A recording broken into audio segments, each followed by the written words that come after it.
Hello, hello, hello, and welcome back to another episode of Spooked Coast to Coast. We are 305 and Paranormal, Mondo and Jen, and we have Joy from Joy and Joy JJ Paranormal. I'm trying to figure out what's going on behind you, Joy. Oh, You oh, have to conjure something out. Oh, it's a or the It's a little or I couldn't tell what that was. I thought there were conjuring spirits behind her. I don't know. oh, oh, sorry. Do you see the little fan? Isn't that stupid? I Look at do. my. Why is it in there? I Anyway, like hey, that color. Very nice. I like I like the that. whole burgundy. I like the color effect. burgundy on you. Nice. Yo, thank you. Yeah, you see my thing. Hello from the other side. Nice, nice, nice. What's that lady's name who sings that song? Oh my god. Hello from the other. Come on. Adele. Oh, Adele. Adele, thank you. That's where I got it from. I took her. Hey, that sounded pretty good. I thought I was listening to Adele there for a second. I wish I had Well, Adele money. This woman, on top of being a woman of many gifts, it just so happened to be 3 days ago. It was her birthday, so everybody Oh on the my chat God. room. For the Gonzalez family, we don't do a happy birthday day. We do a happy birthday weekend. So today's the last day we get to celebrate her. So please, folks on the chat room, shout her out, give her a happy birthday. Much Happy appreciated. birthday to you. And Oh, no. Wait, Mondo, you have a birthday coming up in another week, right? 2 weeks. 2 weeks. 2 weeks. Yeah. Okay. I may or may not have a birthday. I don't know. It hasn't been confirmed yet. I'm sure you have. But on a serious note, I do want to dedicate this episode to the folks out there that are struggling with the fires in California. If anybody is affected, I know Joy, we checked in on you.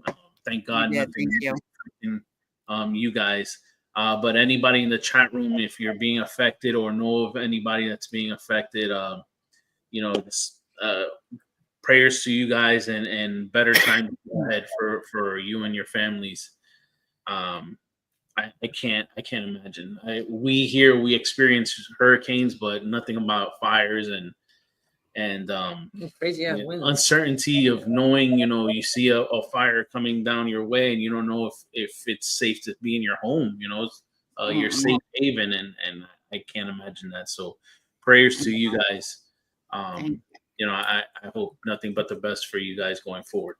Yes, California says thank you. I'm sure everybody is appreciating all the prayers. We definitely need it. Yeah, I feel you. Love from the 305. We're nowhere close to you guys, but brotherly love all the same. Yes. Speaking of love, we have 2 returning guests for you guys today. We must have behaved well, Joy. I think so. If we behaved well, Santa said we can have them back. We can have them back. So Yeah. without further ado, babe, if you can introduce our guests. Yes, we have again this Sunday. We have the pleasure of having Michael Hanna. You remember him before? He's been on before with our friend Whit and his own episode show. So he's psychic medium. Yes. Michael Hanna, we'll put him on here. There you go. Michael, welcome. Hi. Yay. Hi, everybody. Hey. Hi. How are Welcome back. you? Am I the psychic guest? Am I the psychic guest? Yeah, one of them. You Yes. are, and somebody else is. I had no idea. What? You didn't see that in your vision? I just sat here under this tree and all of a sudden they stuck a camera. No, I'm kidding. I'm good. I'm here. Yay. All right, and then our next lovely guest is Vanessa. We had her on the show. I dubbed it Vanessa. Vanessa. I cannot say it, but yeah, Vanessa. That. Thank you. And psychic medium, card reader for 5 years now. This is what she does, and she has helped also law enforcement with cold cases, just like Michael Hanna has. So I'm thrilled to have them both on the show. Vanessa, Yay. we haven't seen you guys for a whole year. No, That's a good thing. You guys passed. small business. Happy birthday, Jenny. Thank you. Yeah, happy birthday. You're welcome. Thank you. All And you are going to have a birthday whether you like it or not over there. I know. He's Margo. gonna have many birthdays. I don't want to get older. It's, oh Just be like Mariah Carey and just stay the same my number. God. Yes. We'll have to one day What's talk suggested? and see what secret she has to stay youthful. Yeah. So how are you guys doing? How was your New Year's? Mine was good. Yeah, I mean, it was good. Mine was Better. pretty good. I'm so jam packed with birthdays in December. My soon-to-be father-in-law is the 17th. My fiance's is Christmas Eve, and my son's is December 29th. So it's like birthday, Christmas, birthday. I have that in June. I have all that in June because there's 4 people that I have here in my house, my son and my wife and whatever. My kids, they're all June, including myself. So Oh, yeah, it's the whole, Yeah. it's a lot. yeah, being a Gemini with multiple personalities, Gemini, there's not just 4 of us, there's like 12 of us. So, Oh my God. I'm also I'm a you know what I've heard maybe see I'm gonna make you my new best friend because I'm just so full of questions because I've never talked to someone that's like me. I have a friend that's a psychic, but not as much like me. But have you ever noticed that a lot of psychics and mediums were all Geminis? Is that Yeah. a thing you ever noticed? yeah, because the party doesn't start till we get there. You know what I mean? No, he's not kidding. And it's like as soon as you could go into the most quiet and dull room and it becomes a freaking night party as soon as we walk in. Well, Wow. Geminis, we're the communicator sign, we're the communication sign. So that doesn't really surprise me that much, actually. It does make sense. Out of all the signs in the zodiac, we are the communicators. So Wait, you're a Gemini, And- Michael? oh yeah, June 17th. Absolutely. And the thing is, we're also chameleons. So we blend, we go with the flow, and we connect to many, many people. That's why we're multifaceted and multi-faced, because when we're doing readings, we can kind of connect with our clients, so to speak, and blend right in, and it works. Because we understand a lot of different human qualities, and we can almost like adapt to them immediately. So when we're reading, it's just like it just flows, Yeah. I mean, honestly, like being my fiance is very quiet, like complete opposite of me. I will never shut up and he will never speak up. So we work, it works. But he always says it's like you don't meet a stranger. It's like he goes, someone will walk up to you and it's like they've known you their whole entire life. And they're your best friend and they trust you with the deepest, darkest secrets of their life. And I'm like, I've just always been like this my whole entire life. I know my kids are always like, do you know them? I'm like, no. Yeah. It's like, I don't know what it is. People don't make me uncomfortable. So I just kind of throw myself right at them. Yeah. Whether they like it or not, I guess. But, the only thing I had to learn when I was really young, though, because when I was really starting out, because I started at a very young age, 7 years old to be exact. My aunt, we were, I know you guys know this story, but we were in the cemetery. And so I was seeing spirits, but I didn't understand that. And she explained it to me. But after she was done explaining that, and of course I denied it, she taught me how to protect myself. And that was one of the things that I always recommend, especially with new psychics or people that are just discovering their gift, is to go to the protection first, because once you open yourself up, you don't know what you're in for. And even if you're able to protect yourself slightly, you really don't know as you go along how harsh it can get. Yeah. And I'm referring to medical intuitiveness, like when I pick up energies from people being an empath, that sickness or that energy that's negative. There's multiple ways of being like attacked, so to speak. So you have to be open. You have to kind of close yourself off, but be open. Yeah. So I agree. Yeah, 100%. There's times where like I'll just give you an example. I was doing a private reading for someone, I think maybe like a few weeks ago, and in between the readings, I was just texting with my fiance. I was sitting here at my desk, and and granted, I've only been doing this for about 5-6 years now, so still, even to me, I it's kind of hard sometimes. But like all of a sudden, I just feel the most horrible, depressing dread I've ever felt. And I remember texting him. I was like, I feel so depressed today. And I truly thought it was me, but it was really the next person I was talking to. And then once I started, as soon as I talked to her, it like their emotions and their feelings just hit me like a truck. Yeah. And I'm like, and I hate to sound like a jerk about it, but in my head, I'm like, oh my God, thank God it wasn't me. And all of a sudden I'm like, oh, whew, okay, I can breathe. I'm okay now. No, not at all. You know, the thing is, we don't recognize it. Sometimes we can't identify it, and we don't know if it's us or what we're picking up. And basically, as we're picking that up, you know, you're not always sure. So, like you said, it's kind of like you were like blaming yourself in a way. But that's my least favorite ability. That was my first ability, was being an empath, and that's my least favorite ability. Yeah, it's the worst. Explain to people that that's how real it feels. It's not like, you know how like, you know, everybody's an empath type thing, and it's like, no, having empathy and being a true empath are two completely different things. Definitely. And it's kind of part of it, but it's kind of part of the feeling part of it, but it's not the same.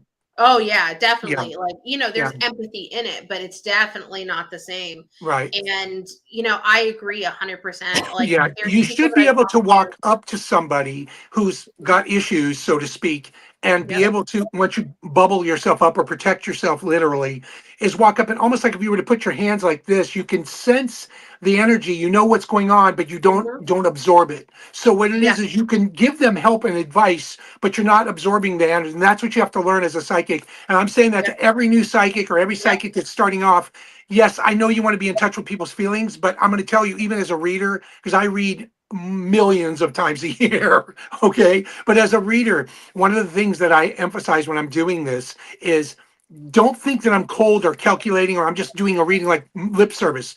I sense, I know your depression. I get everything you're feeling, but if I let it go in and I absorb it, it interferes with the signals I'm getting from your loved ones or whoever I'm trying to read.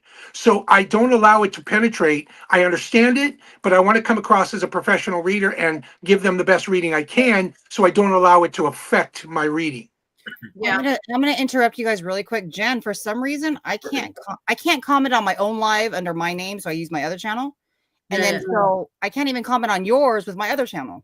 So what's your name? Glitter, or is that your street name? I don't know. I don't know what the hell's going on. Cinnamon. But thank you. Cinnamon. I like cinnamon. Cinnamon's good. I see your stuff on this side. Hi to everybody. I can't comment unless I switch accounts again, which is annoying. Hey, David. And then everybody on my side, sorry, head over to 305, even though I can't really talk. You can't even write on this chat? No, unless I go to my main channel. But it's annoying to go back and forth. I got to call them. I haven't. Sorry, I didn't mean to interrupt you, but I just want to. No, you're fine. I mean, obviously, her and I can go on for the whole show. We can get rid of you guys anyway, and we'll just talk. You guys can walk away, make dinner, come back. We'll still be talking. Like, you know. Just to hit on what Michael was saying, like I always tell people, like I'm so desensitized now, I feel like in a way to like a lot of things. Like for example, last night there was a lot of movement of things in my bedroom. Physically, things have been moved. And I was just so knocked out and so tired that like sometimes I'll hear it and I'm just like, they'll wake me up if it's important at this point, or if it's something that's a little bit more mischievous, which I tend to attract those a lot.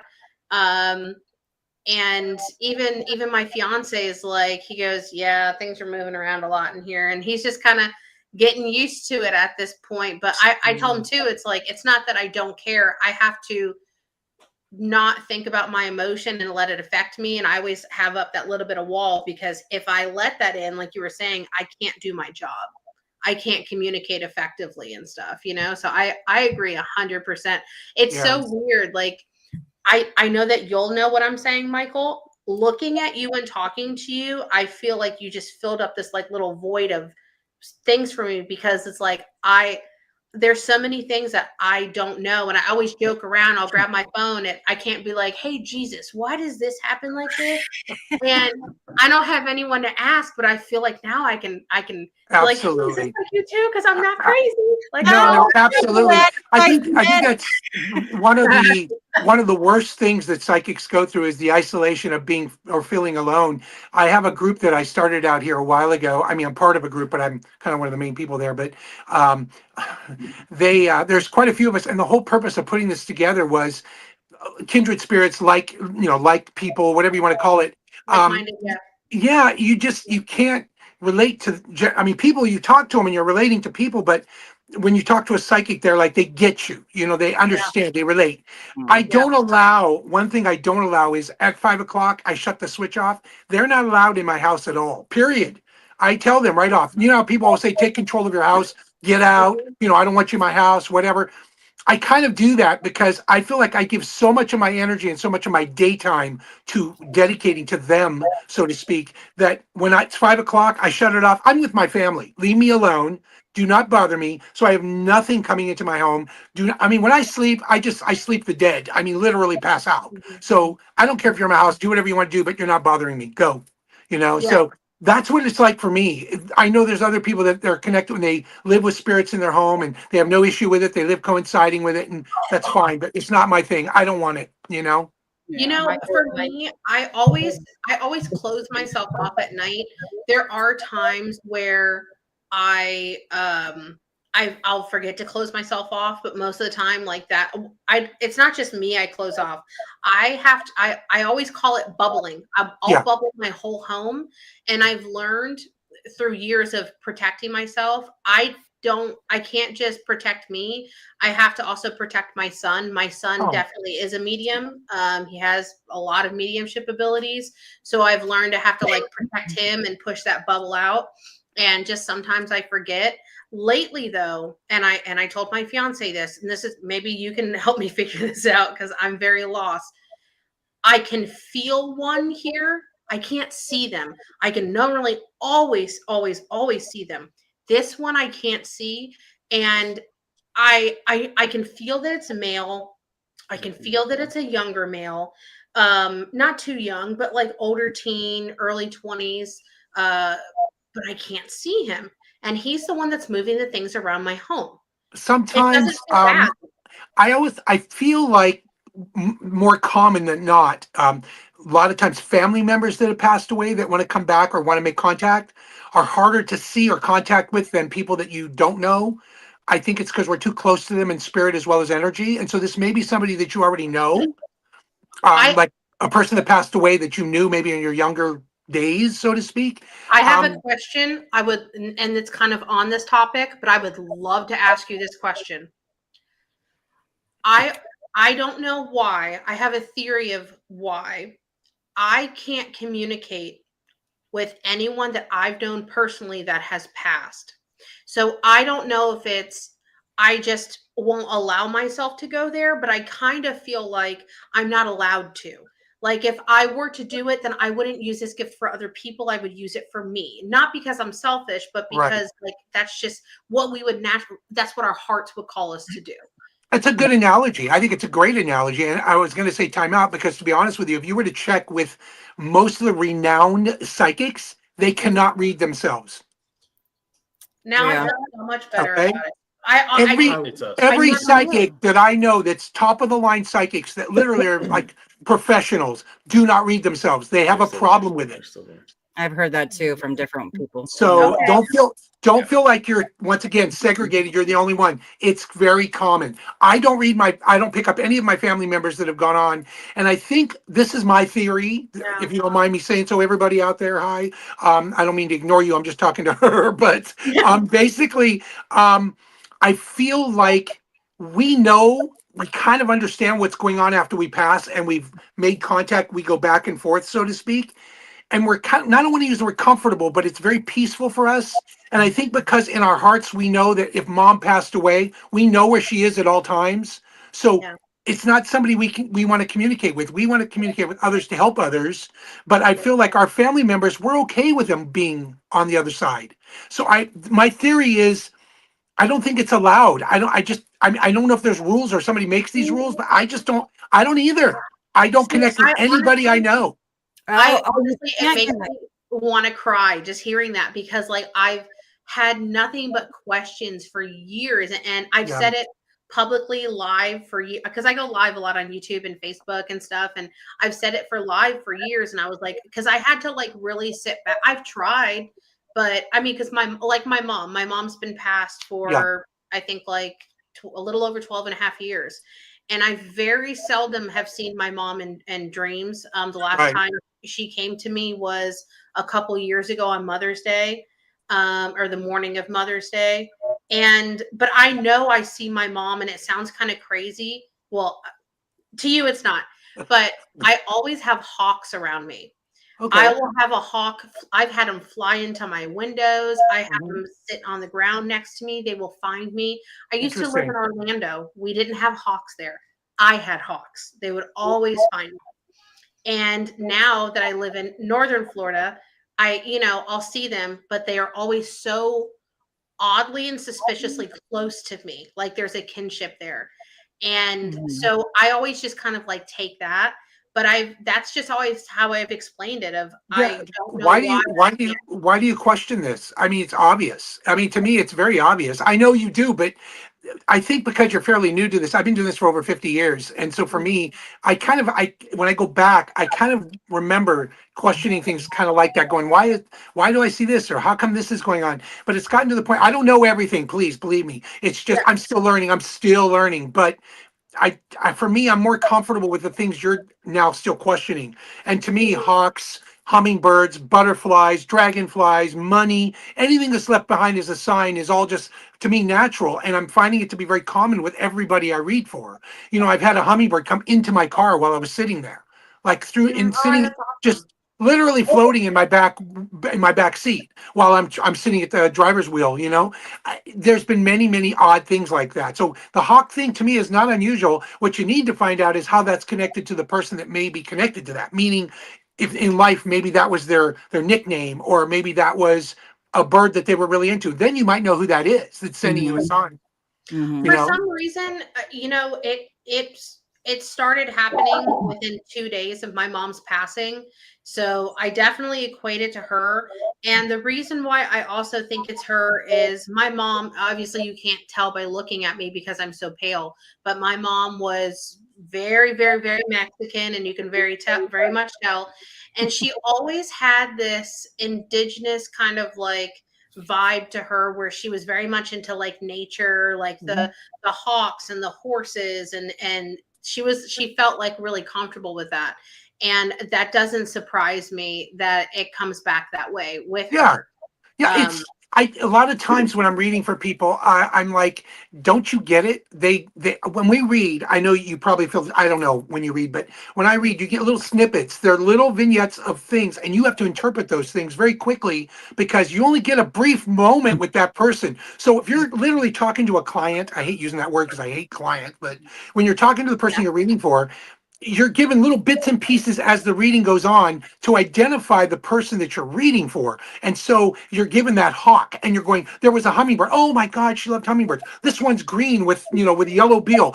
That was her favorite, whatever. And so there's been cases of things that have come to me while I'm reading, physically sitting down while I'm reading, with birds that are not even indigenous to my state that fly in. I mean, we're talking really strange stuff. So I don't put anything past people that have passed away. They only have a very quick moment of time, a window to give their information to you, and you have to interpret it. And that's what psychics do. And that's why when people say to me, "Oh, what you do, it's like you shouldn't be paid for it, or you're not using that much energy," or what. This interpretation is so difficult sometimes, and these people that you're reading for are so grateful because you connected with their actual parent or their actual friend, because they're the only ones that know that ruby-throated sparrow or whatever it is indigenous to that person. Otherwise, you're just reading random. Oh, you're going to meet a guy, or you're going to drive your car today. I mean, it's more detailed than that. So if anybody's out there listening to this, and I'm sure you are, if you're going to go to a reader, when they're reading for you, make sure the details are there. Don't just take it for face value that they're giving you, your mom's passed away. Oh, this lady comes through and she's got two eyes. It's like, wow, that's interesting.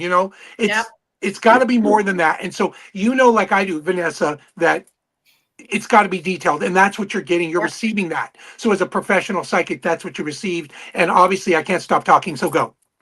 Oh no, I agree with you 1,000,000%. I tell people the same thing.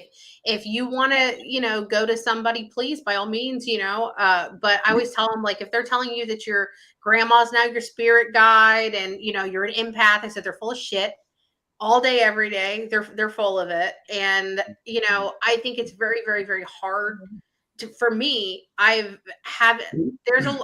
don't ever name names. I would never discredit or disparage anybody because I wouldn't want someone to do it to me. But I'm sure that you've seen just as much as I have. You scroll YouTube or you scroll TikTok, everyone's a psychic, everyone's a card reader, and it's always the most generic crap. And that's just what it is. It's a load of crap. And I don't disregard a lot of psychics, meaning, for example, all of us are different. We're all wired a little different. We bring the same message to the person we're reading for, like the same message. It's received differently because we are wired differently brain-wise. So when I get little emojis, I get the same thing you get, but mine's differently so that I understand it in my brain. Personally, you get yours and you know what those signs are for you. So through the years, you'll learn new things for each, like new things. Like I get emojis. So for me, when I see like, you know, a belt, it can mean something, or a gun, it means something, as opposed to somebody else saying, oh, this person shows me a pill. You know, it could be the same as my gun. It's just, that's just the way it is when you read. You get your own personal signals. Yeah, so I see don't the ever same disregard thing. those. I It's don't how put you down other interpret it. psychics. It's not something I do on a regular basis, is put down other psychics. I do know there's a tremendous amount of con artists out there. I get it.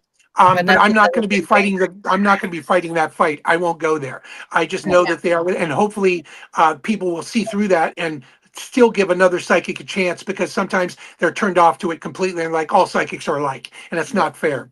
Yeah. You used to say that on your show, Vanessa, all the time. Yeah, all the time. You know, it's so funny, like hearing Michael literally saying in his own words the things that I've been saying for years, and I'm like, oh my God. It feels so full circle for me to hear you say those things. I do want to ask you a question. I'm not sure what a vignette is exactly. It might be. I think it's a little. I'm sorry. I just use words. It's like a little scene. Like my second ability was being clairaudio, and so people say, "Were you hearing voices?" I go, "No. What it is somebody will put in my ear, like a spirit steps up, and when a spirit speaks to me, it's not. I don't see their mouth moving. It's I know they're doing telepathically. They're sending me information to give the person in front of me I'm reading for. They'll say, ask her about her red car, and I won't see their lips move, but in my head, I hear, ask her about her red car. That is basically the vignette part of it is the video in front of me. It's a little scene that's played out, and and that's what's given to me, that little scene, and then I translate that and give it to the person I'm reading for. That's a vignette, like a little short story. So let me tell you how I don't know. Okay, so I always joke around and say I'm the world's worst psychic medium because I don't know, like clear this, clear that, clear this. I just know that I get things in a slew of different ways.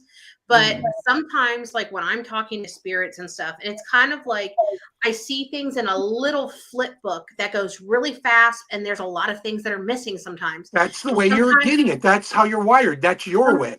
Yeah, sometimes I can slow down the book. I can rewatch it, and I can stop it and go back, rewatch it and stop it and go back, and it happens like in an instant. Yeah. Sometimes I'll feel a word. Sometimes I'll hear a picture, and it's so weird. It's so hard to explain, but I totally get it.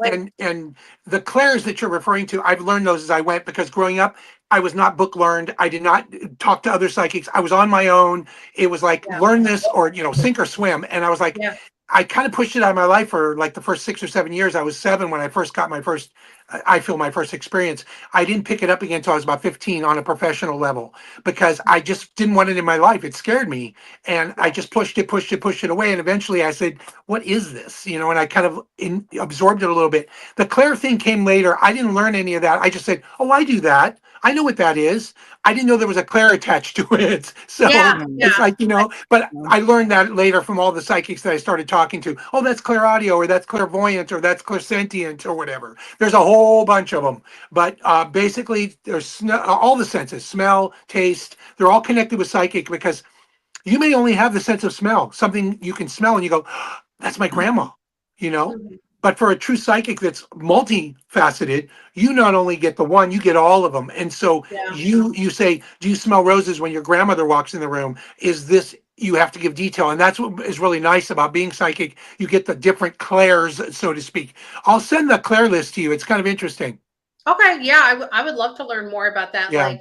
Like, just the things that I see and stuff like that. I don't know how much of an open book you are. I'm assuming you're fairly open, like I am. there's one No, thing. nobody's your competition. Okay, well, let's just go there. I don't know if that's where you're going. Nobody's your competition. I mean, I'm very open. I don't. I'm an open book. I tell people everything because I could care less. Because I am who I am. I just didn't want to ask you a question that you might feel uncomfortable about answering. Being a medium or being an extra large, which is the question? Well, I'm not a medium either anymore. So. Wait, pause, guys. I'm sorry, really quick. Go. Michael, I have an old friend of yours that wanted to say hello. Who is it? Whitney.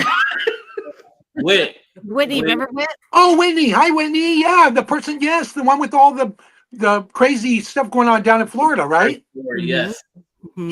Yes. Oh my goodness. I was going to ask you about that, but I wanted to wait to see how she's doing. Hi, Whitney. I hope you're doing well. Happy New Year. Yeah, I did make contact with her a couple of times, but I haven't. I will contact her again after this. I'm so crazy sometimes, but. Oh, we have somebody at the door. Let's answer the door. We need a doorbell. Joey, yeah. Ding dong. So I don't think, Vanessa, you met Joey. I don't know where he's at. There's Joey. Can you see him? No. Yeah, I can see him. Hi, Joey. Joey. He just wanted to pop on really quick. You can see me? Joey, where are you? Yeah, we can. We can't see you. We can see Where you. are you? You can see me? Yes. He's out in the streets. Yes, we can see The signal where I'm at is horrible. You can't really. It sucks, the signal. Okay. Yeah, you're spotty. Yeah, he's working where the fires Can you hear are me? right now. Yeah. Oh. Yes. Yeah, we can hear you.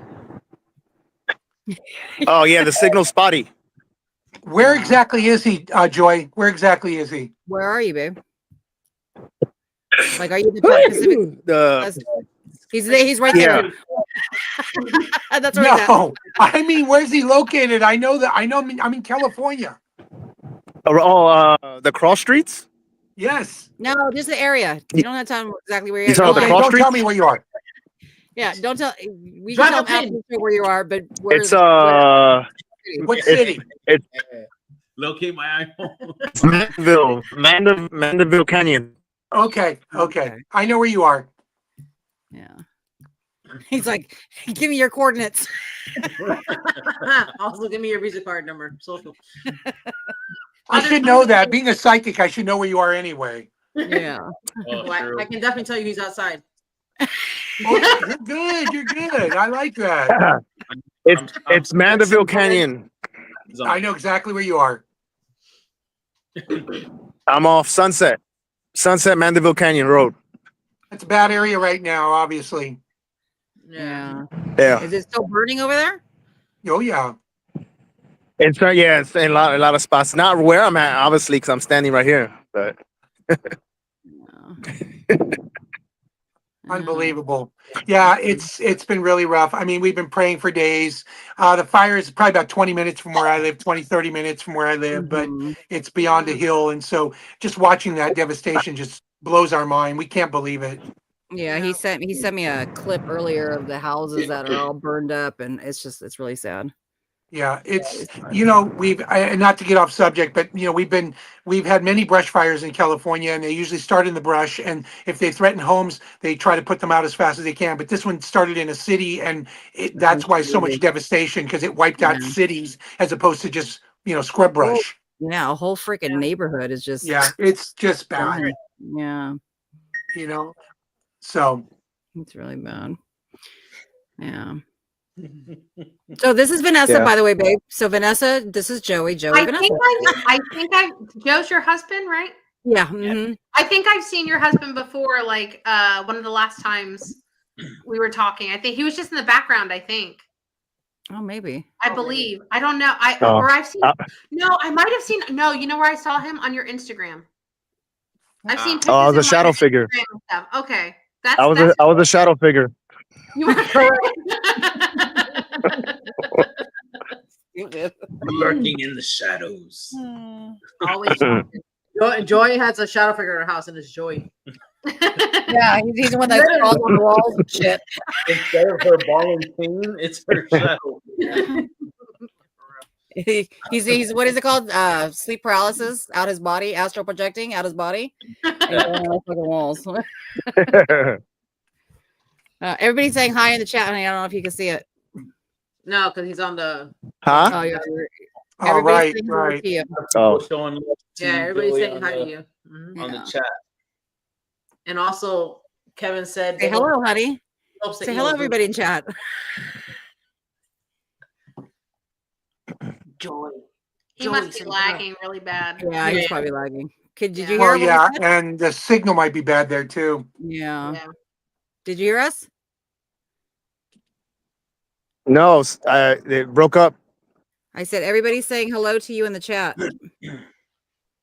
Oh, hello. Hello, world. And welcome to Spook Coast to Coast. Yay! Ah. Oh god. We're just talking. Are you watching? Are you able to watch a little bit? Were you able to watch what they were talking about? No, the signal sucks over here. Oh, okay. Okay. Aw. That's too bad. Yeah. It's too hard. People homes and He sounds like a spirit box. He That's does. what I was hearing from you guys when we first started. That's why I was worried, but the signal is a little tough. Yeah. He really is. He really is the shadow in the back. It sounds like a spirit box, right? Yeah. It does sound like a spirit box. That's awesome. Good call, Vanessa. Kevin from Where the Weird One said, "Be safe out there, Joey." oh, thanks. Appreciate it. Yes. Oh, yeah. Kevin, he has his show that you guys can catch, Where the Weird Ones. He sells his merch, just like this cool spiffy t-shirt that I have on Not today.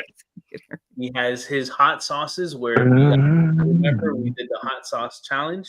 That Mhm. was from our Weird and Saucy episode. Yep. You guys can purchase that through him there as well. And he also started stumbling onto a coffee as well. So you can purchase some coffee from them, as well as you can have your cup of Joe every Sunday morning at 9 o'clock Eastern. And you can join Kevin and David for Weird Java in the morning. Java in the morning. Yeah. All right, so you can check them out there. They they had some really funny videos this morning, so I definitely tell them to check it out. Shauna said you have an egghead. I know I'm trying to position the camera accordingly. And the way it's positioning, I can see it. I look like I have a oval ass face. Anyway, we can continue. Yeah, let's. Yes, let's continue. Yeah. I'm sorry I interrupted you guys. No, it's all sorry. good. It's all good. Are you Joey kidding? interrupted us by. Sorry, No, sorry. Yeah, I just that's came on to say great. hi, No. but I'm gonna sign off. The signals over here sucks, and I don't want to mess stuff up. All right, babe. Be careful. All right, take it easy, guys. All right. Have a good show. Great. Thank All right. you. Bye. Love you. Bye. Love you. Bye. Bye. Love you. Bye. Hey, Joy. It was Joy. Joey's awkwardness that killed the. Hey, Joy. Just Would you kidding. do me a favor, Joy, and tell him thank you personally for me for what he's doing? I will. I Thank really, you. really appreciate it. I mean, that's amazing. I love what they're doing out there. So, Yeah. Thank you know, really appreciate it. you. I will. So, yeah, believe me. I mean, I've been watching it every day, like a hawk. I've been watching it every day. I know. Thank you for the drum roll. Had to Yeah. throw that in there. Anyways, there's so many questions. Thank What's you, that? I Ann. have a question for you. How many times can we say question? I have a in couple question. seconds. I have so many. I have so many. Well, you know what, Vanessa, I have a question for you that I want to see your answer to this. So, and when you do readings, because this is something me and Joy have talked about. Have talked about. We were talking about it earlier because I was doing a practice read for somebody, and I come up on a theme, right? So this person told me that basically that is my sign for something, right? So have you ever got like what is your symbolism for, like, say, like if somebody wanted you to know, or if somebody wanted to know if the person is deceased, Yeah. right? Or you pick up on somebody's deceased, like have you noticed, like you have a certain symbol for that? I'm not sure I'm understanding what your question is, to be perfectly honest with you. So like It's better that you just tell her. No, exactly. So like, say if I gave you a photo of somebody, I say, can you read this picture? Okay. And I don't know if the person's alive or not. Like, have you ever gotten something that tells you that like a symbol telling you that that person's dead? Like they Like passed? emoji, like an emoji. Yeah. Oh no, I don't really see it like that. I just feel it. It's like it's weird. It's like you just know. I don't know how to explain it. That's like saying, like if I were to say, like, do you get an emoji every time you look at your husband that you love him? You just know it. You know what I'm saying? Like, so when like people do that to me all the time. Like they want to test you kind of stuff or whatever. And they send you a picture and they're just like, tell me about this person. I'm like, well, they're dead. I mean, like that's what yeah, what she's talking about. Like if she was if I was to show you if somebody's dead, I or like don't. yeah, I I don't don't. get any sort of like Yeah. imagery or something. It's just second You nature. don't either, to me. Michael. I was It's going to like, ask you. no, it's you just know. No, not for No. me. Okay. Unfortunately, for me, it's a little different. Being as I hate to say this because it sounds absolutely dramatic, but passing away a couple of times, I've had multiple surgeries, and I've told you guys this. Moving back and forth between the other side of the veil and this side of the veil is not that it's comfortable; it's just peaceful. And so for me, it's like when people come through, I can't tell the difference because of being on both sides, so to speak. I can't tell the difference between somebody who's with us still and somebody who's not. So while I'm reading for a person and I look at them, I tell them at the very beginning of my reading, if I mention somebody that comes through and their name is Robert, I need to know, are they still with us or have they passed away? Because I don't know the difference. And so they'll say, no, Robert's still with us. Because at the beginning, I used to say, a person named Robert just came through. And they're like, no, he's still alive. And I'm like, okay. I found out that what it is that means that generally, if they're still with us, I usually have a message that has to be given for them, or the person I'm reading for needs to call them. There needs to be some communication between Robert and them currently, like while they're alive. If it's a person that's passed away and then they say, oh, they passed away, then I know it's my turn to speak for the person who's passed away. Okay? Because Robert can speak for himself when he calls you on the phone. Yes. Yeah. The person who's passed away can't do that. So I'm their mouthpiece. But at the beginning of the reading, I can't tell the difference. So I need their help with that. That's the only thing I ask for as far as help, because I don't want the reading to be not valid. I just need to know what I'm reading. Because they'll say, no, I don't know anybody named Robert. And I'm like, okay. And I go in a different direction. And a half hour later, they're like, well, my friend Robert and I are going to the store this afternoon. And I look at them and I go, wait a minute, I just asked you that. And they're like, oh yeah, because they're thinking too hard. And so this is part of what I'm reading. At the very beginning of my readings, I have to explain myself because there's a lot involved. Another thing, for example, do you get people that spoke only a foreign language coming through and speaking to you in English? Yes, people ask me that all the time. And they're like, if they my grandmother didn't speak anything but German. I don't hear it in German. I hear it in English. But she wants to know if you still have that silver necklace with the lion on it. So they'll go, oh, yeah. So it takes away that doubt of, am I really talking to her? Because now I gave them an object that they can identify with. So there's so much to this. So Vanessa, when you know somebody's dead, you just feel it. You know for sure that 100% they're gone, or I'm not 100% if I understand what your question was, just to be blatantly honest. Right. You're not, unless they say it obviously. Well, if you're saying, for example, if I turned around my phone and I showed a picture of my mother to Michael might be able to be like, yeah, she's dead. It's just like a feeling. Like, is that what you mean? Yeah, kind of like I get the feeling thing, but I wonder if there was an actual symbolism that you might get, because you said you get like pictures. I get pictures. I'm clairvoyant. Well, I'm trying to connect. Like every psychic is different, right? So everybody has different things. Michael's. I feel like sometimes it's like and this is what I tell to my followers and stuff like that. They'll put imagery into your head, and you have to decipher. And I have to think upon this sometimes when I'm doing readings. I know it'll either go one way or another. If they show me a red classic car. That doesn't necessarily mean a red classic car. That's just might be how my brain interprets it. Right. So Right. I have to decipher, are they just bringing up a red classic car specifically, or is it just an old truck, or are they just showing me a vehicle and that's just how my brain just picked it up? So it's Right. just so not textbook. Nothing Yes. stays. Everything is different. That red car that you're talking about, you're gonna hear. You want to hear something really wild? Here's the thing. Oh, they had a sports car, but they died in it. So that's the red is their blood.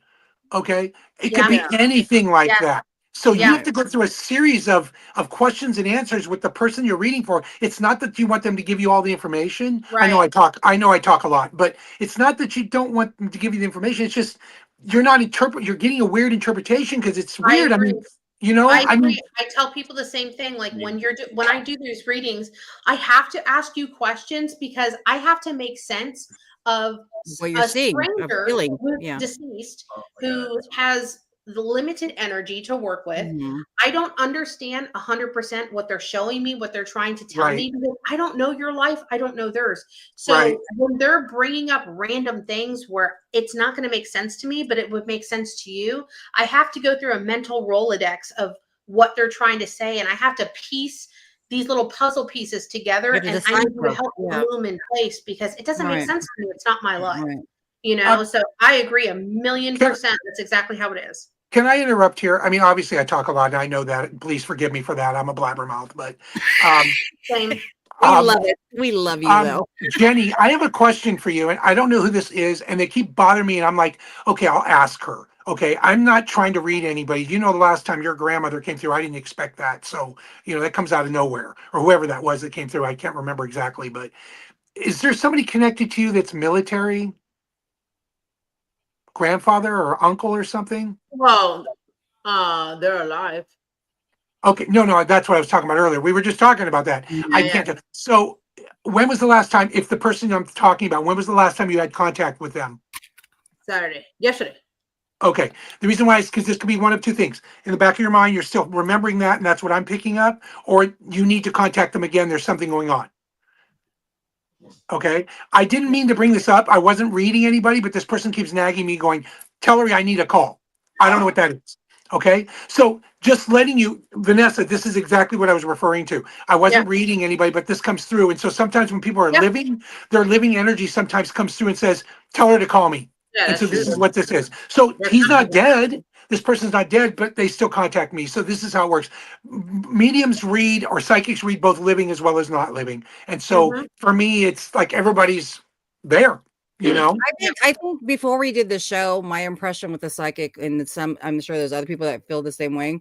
We just kind of automatically thought, like, you see them like we're having a conversation now.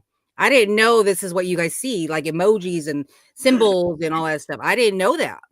Yeah. So think about where they're at and where we're at. I mean, there's a veil between us and them, and they've got to contact us and send all that information through to us. Sometimes it's very slow. You ask a question, like, if you do an investigation, Vanessa, you've been on investigations, right? Yes.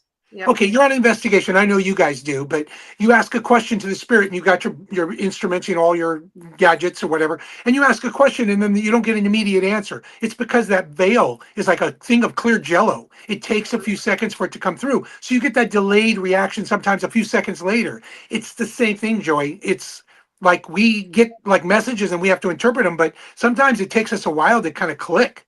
Yeah. The longer, I'm not going to say. Once again, I'm not going to say I know everything, but the longer you do this, the more you recognize symbols faster. Yeah. So, Vanessa, I know you've been reading, what, about 5 years, you said? Like professionally, a little over 5 now. Yeah. Okay, but you've been connected, obviously, most of your life, right? Obviously. Yeah. So you learned once you got into the professional circuit, so to speak, or you're reading for a profession or whatever, you learned faster what signals were being sent to you. Yeah. The more you do it, the more experience you have, the more you, like Michael said, the more you recognize things, the more you, notice things. Excuse me. I'm telling people this because I know there's an audience out there, and for people out there that want to be psychics, or they're trying to be, or don't understand what they're going through. Just know that what we're talking about, being in business, I've been doing this 50 years. She's been doing this for a lot of years as well. Nothing is this exact science. So don't mind making questions or asking questions, because we're still asking questions after all these years. Yeah. Yeah. You know? I mean, I think it's So- And no psychics are the same. No. Yeah. I mean, they're Everybody getting the sees different same emojis message and for the different most stuff. part. Yeah. If they're really tuned in, they're getting the same message, but it's being wired differently to us. Differently, they're showing you different stuff, and you're trying to you know what I decipher think what it they're is saying. too. I've had to explain it to somebody. It's perspective. You know, Yeah. you see the number 69, right? And someone's standing on each end. You're seeing the same thing, but from a different angle. Vanessa, That's not what I mean. That's not what I mean. I'm just saying it's the same thing with perspective. Joy. Yin and yang, okay? Good choice. Bring it Such back a good choice. I love it. I love it. It's the Cancer sign. Just go with that. It's a sign for Yes, Cancer the of the month. cancer Yes. sign. The cancer sign. It's just I'll save you. I'll save you. I'm sorry. I'll save you. Joy, shame on you. Shame on you, Joy. I'm sorry. You can't take me serious. You, I can't believe you went there. She's had too many. Cut her off. She's had too many. You're so sorry. She's drinking spirits to see spirits. I don't know. I don't know. I got a roll of numbers 69, but I get where you're saying how they touch you. Yeah, I'm sure you do. I'm sure you do. Really quick. Yeah. I explained it the way I know in the chat, but I want to see you can give your explanation. Michael, David had a question because he threw him off when you said about like he wanted to know. So he goes, so the living person is contacting you, or you can do that. I said yes because I know you can, because through people's consciousness, right? Mhm. He said, I'm not sure I understand that. How does that work? So maybe you want to explain that real quick to him for him. It's like if you knew, I'm going to try and explain this. If you know the phone's going to ring, like you're sitting in the house, your phone rings, and you're like, I haven't had a call from Jeff in a long time, and all of a sudden the phone rings and it's Jeff. It's kind of like that. It's almost like you manifest it, you put it out there. So for me, it's kind of like what I'm able to pick up on, because I am what I am. The thoughts that are going through your head, it's not like you're mind reading, but you're picking up images, like the stuff in the back of your mind. You had a phone conversation with them earlier in the morning and they forgot to tell you something, but I pick up that conversation knowing that you spoke to somebody named Jeff. I don't know how to explain that, but I picked that up. And basically it is, oh, Jeff's not done talking to her. And so I'll say to her, Jeff's on the phone, or Jeff needs you to call him. He forgot to give you a message, or there's something going on with him. Please call him back. And 99% of the time you'll call him back. The psychic cannot, I'm going to let other psychics out there know this. You cannot be afraid to take a chance. What? When I first started off, you have to say, I think you're thinking of the number 2. And if they say, no, it's 5, you're like, damn it, why didn't I say 5? I knew it was 5. You got to basically go with your instinct. So if I tell somebody that Jeff's calling you, make the phone call. What's it going to hurt? Yeah, I say the same David, thing. do you really have a Jeff in your life? No. No, David. I use that name. I just picked up the name. I just used the name. I don't know if she knows a Jeff. No, David, our friend Yes. David. Guy who Right. was asking I'm you just that using an very example. I'm just using an example. Whoever you talked to earlier, that's how. So the person that is asking that question David is asking this question He said, holy shit, I actually haven't heard from my friend Jeff, and he called me recently. And that's why I was like, holy shit. He said, yes, he's being serious. Okay. So do you see what just happened right now? Unintentionally, I picked up a mind thought from David. That's the tough one, right? Exactly. It's just the way it comes to me. And so I could have thought of any name. I could have thought of Michael myself. I could have thought of George, but that's the name that popped in my head. Right. I don't know that name, but I'm just saying that's how it works for me. Vanessa, that's how it works. It's just going with whatever, and that's how it works. I agree. It's the same thing for me. Like sometimes it's like you'll go to search for like just use a name as an example, and you literally hit the nail right on the head. It just happened right in front of us, right here. It's kind of like that subconscious stuff comes out. Like my friends will text me, or my friends will ask me, "Guess who texted me?" And I'm like, "Oh, this person." Or like, "How'd you?" I'm like, "Yeah, well, you asked." It's more often than not. More often than not, that comes through. You have to like what Michael was saying. You have to learn to not talk yourself out of the things that are just blurting into your head. You just have to learn how to word vomit it out. I cannot even tell you how many times in the past that I second guessed myself. Don't ever do that. I'm speaking to not only you, I'm speaking to the other psychics or people out there that are really trying to learn this field, and don't second guess yourself. It's very important to find out, because I guarantee you, most of the time you will be right. Yep. It's that intuition that it's that intuition, and guys have it. Guys out there that are trying to be psychics or whatever. I know there's not as many of us as there is women. They're more sensitive to energies. I don't know. I'm just saying that. I'm throwing that out there as a blanket statement, but I find that most women are a little more sensitive than we are, unfortunately, but it's the way it is. But the guys that I know that are open to this, they're very psychic, very intuitive. Jen, this is fucking straight deja vu from when we talked earlier. Everything we're talking about is like, whoa. Jen and I already talked about most of this stuff. Like not exactly what we're talking about, but like the whole very similar. I still want to ask Michael my question before I forget. Go ahead. Uh-oh. Go ahead. Okay. That's why I was asking you. I don't know what you're comfortable with answering. I'm very much an open book if you want to ask me anything. Well, I'll tell you. Go ahead. Have you, or do you see death on people? No. I do, and I've only talked to a couple other psychic people that I know, and I've never seen anyone else. One time I had a young man, I was reading him, and he asked me, is my mom going to survive? She's not doing very well. And I said to him, I have never predicted death in all the time I've read, but she's not going to make it through the night. And she did pass away that night. I don't do that, and I'll explain to you why. I see life force in everybody, even before it goes. I don't, and I think because I don't consider when somebody passing away dying, their energy just moves on. And so I think in my explanation, in my head, the only way I can explain it is I don't see death. I just see moving on. And so I don't think I even pay attention to it most of the time. I also am not I'm not a dark, I know I look like it. I'm not a person that connects with anything on the darker side. I'm very much into the light. I'm a light reader. And so because of that, I don't know. I just don't connect to that at all. Well, for me, I have predicted many deaths, and a lot of them I started to do as a child. I knew the moment my grandfather died. I remember being a child, and I remember looking at the time on the microwave, making my oatmeal Christmas morning before I went to go see him, before my dad came and picked me up to go see him. And I remember turning around to my mom and saying, like, I think my grandpa's going to die before I get there. And I said, I think he's dead now. And my mom, being super Mexican Catholic, oh, no.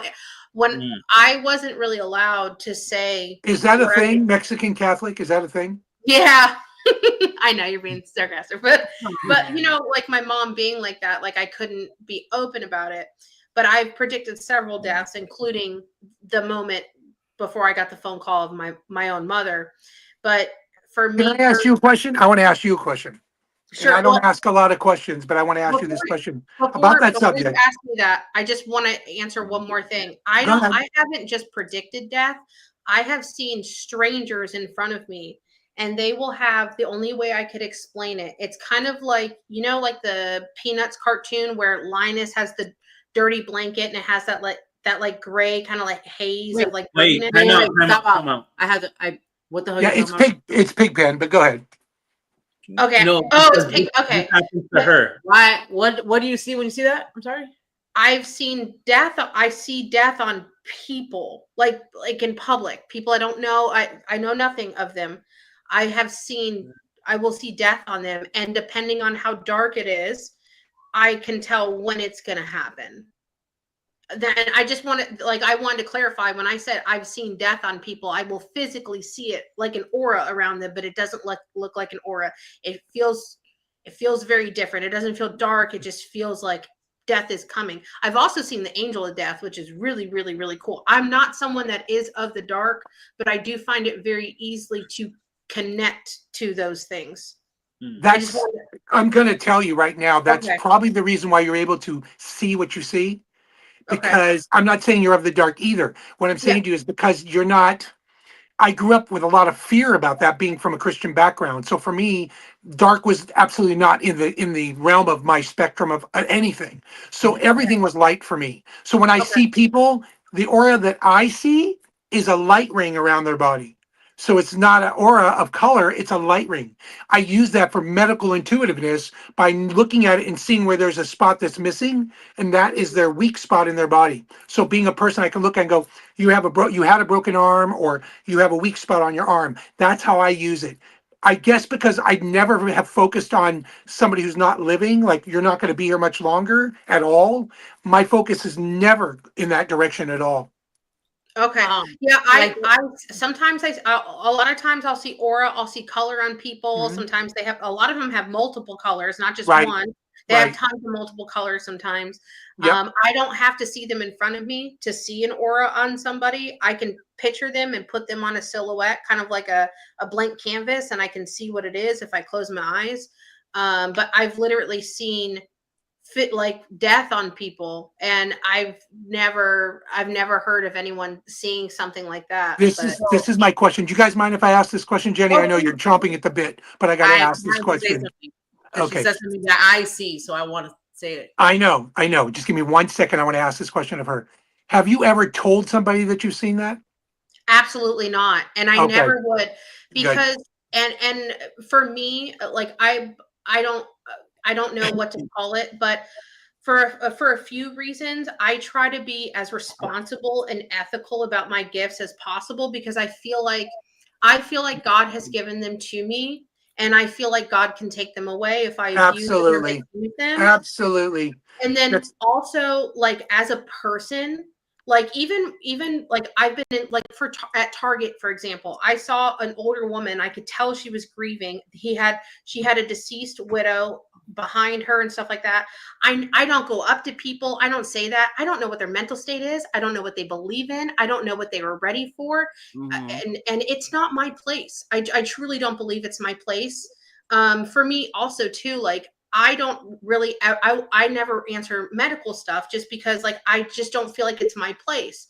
Yeah. So You don't play doctor, you don't play God. I get that. Right, But if right. I feel that there's an issue, like I have, if I don't want I feel like I have to, I have stepped in and said, I hey, will tell listen, them. I'm not telling Right. them that I'm a doctor, take this pill. What I do tell them is, I'm feeling a hey, lot of go get weakness this around. checked out. Yep. Go see a doctor. Yeah. Go get examined. And I'm telling you, multiple people have found cancers and things like that when I've done that. And I've had to do that sometimes. Jenny, real quickly, yes. Also, just to let you know, to me personally, when you predict death to somebody, you say to them, you're going to get hit by a red car. Their life just ended, because they literally are going to be looking for a red car for the rest of their life until they get hit by it. So Yes. I don't ever tell people, let them live their life the way they're going to live it. That's my belief. Now, I agree 100. Jenny, go ahead and ask your question. I know. So, like, when I'm trying to go back to, like, my messages to see. Well, she was talking to you about when she talked about the Charlie Brown character with the gray thing around the body. I've seen that, and when I've seen that, I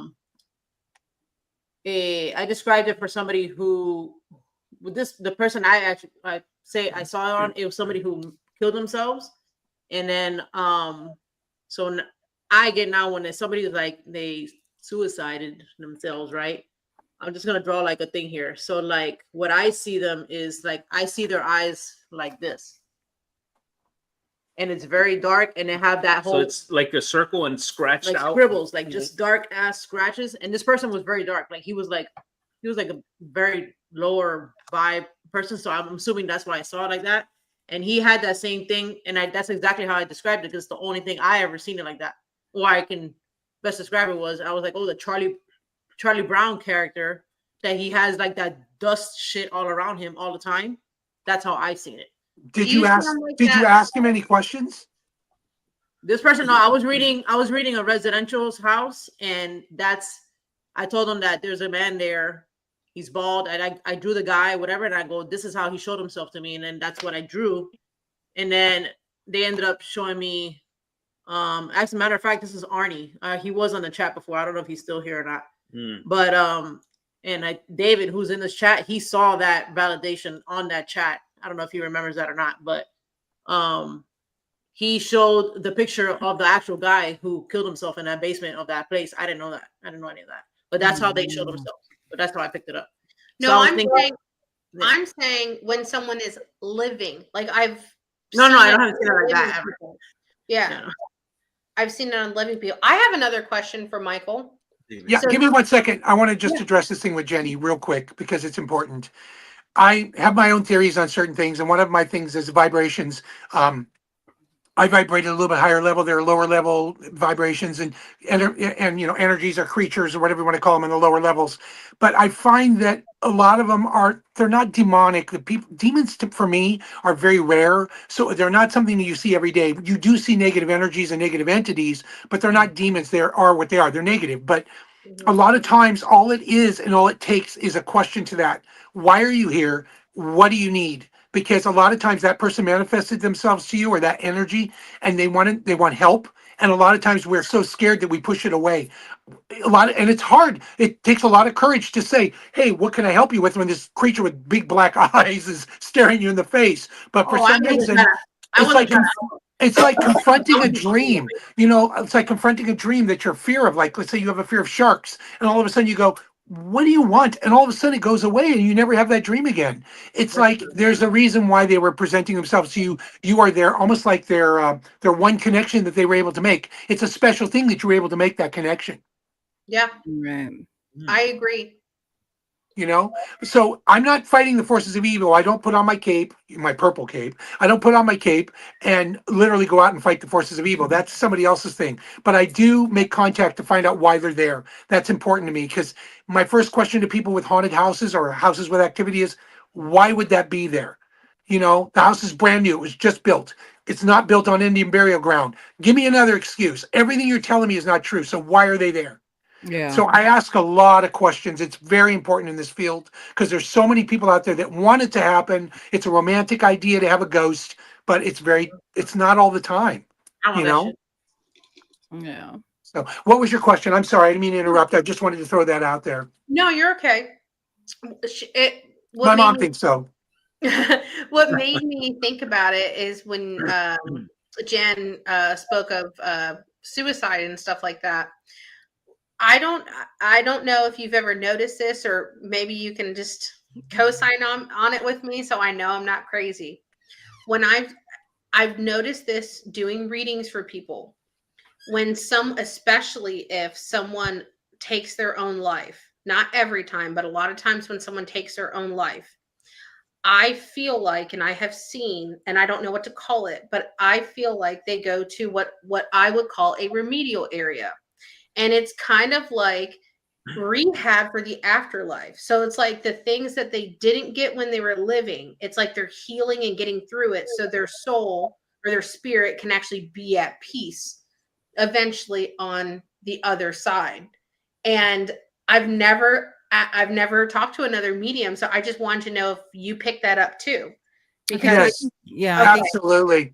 Absolutely. It's a lot of people consider like purgatory or whatever you want to call it. I try to explain it like we leave here, we meet up at like a gate. I'm not saying it's a pearly gate, it's just a gate or whatever, a blockade. And then I believe that guides or spirits or angels or whatever come out and they start pulling off. It's deprogramming what you knew here in life. It's like pulling off all the regret and anger and depression and negative stuff and leave you floating there in a very ethereal manner. And then you basically may be there for quite a while because you're almost like a repenting area. And then you kind of get a chance to reflect back and see what happened. Not everybody gets to make contact with people back here, like a visitation, but it allows you to kind of reflect and then you can move on to the afterlife. But yes, I do believe that you're almost like picked clean and washed and then let go through the gates. That's the only way I can describe it. Because yes, I do believe there's a waiting area. Why? I wonder why. Why do they go there? Why are they sent there? I think there's why would you let something come in that's still wanting to come back because there's so many regrets? They need to take everything away that is humanly connected so that they don't want to go. They don't want to look over their shoulder. They want to move on. They don't want them to look back. They need to move on. Have you ever had anybody come back from being dead? No, because it's so great over there. No, Nobody but wants to tell you. I wish somebody would so they could tell me like this is shit is real. Right. No, I just firmly believe that.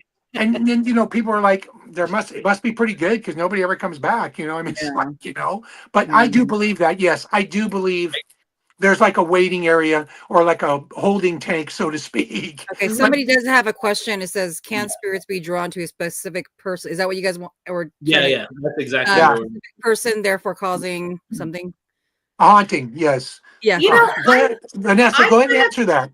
I kind of feel like I agree, yes, with the question, but sometimes what certain people consider haunting to someone like me and Michael, it's not anything like that. A lot of times Yeah. I feel like spirits, when they do the quote unquote haunting stuff, they don't, it's not like they're trying to do that. They can't say, hey, what's up? They can't talk to you and stuff like that. They have to get your attention somehow. Right. A lot of times, what I've noticed, I feel like they just want acknowledgement. Right.